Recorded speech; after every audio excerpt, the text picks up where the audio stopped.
I came to Marquette University in the fall of 1980, and as far as anyone knows, and I'm sure it's accurate, I was the first woman to be hired in the political science department on a tenure track line. I think it took some adjustment on the part of students and the department and faculty in other departments to simply accept a woman. I know that one political science major told me that she was certain she was in the wrong classroom when I walked in as the instructor that day because there had never been a female instructor in political science. The department had long wanted a woman, perhaps, and was really delighted to have me.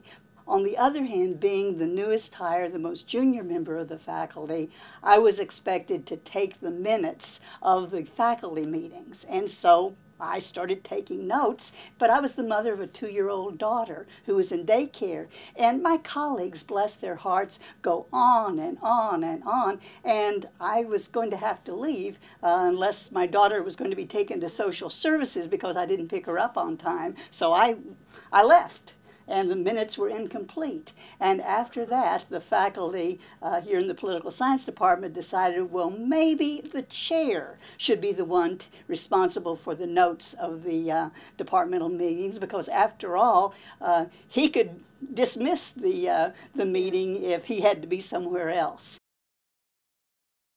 In the early 1980s, there really weren't a lot of women, assistant professors or otherwise.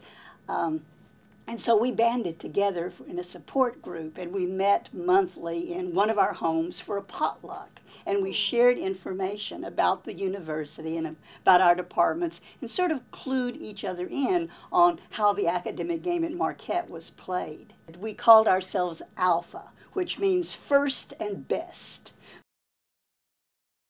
Alpha had to disband, and it's sort of a success story. In the early 1990s, there were so many women now on the faculty that we could no longer meet in anyone's home. And so we continued to keep in contact with each other. We supported each other on a one-to-one basis. But Alpha began to dissipate because of success. There were just simply too many women now to include in any one support group. One of the things that I was responsible for was looking at the status of the Women's Studies program. So I surveyed all 27 other Jesuit universities, we're one of 28, and to find out where they were in terms of a Women's Studies program. And all but I think 1 or 2 Jesuit universities and colleges had a Women's Studies program, and of those who did, Marquette was the only women's studies program that had no budget. Okay. So that was one of our recommendations. And certainly the financing of the women's studies program improved thereafter.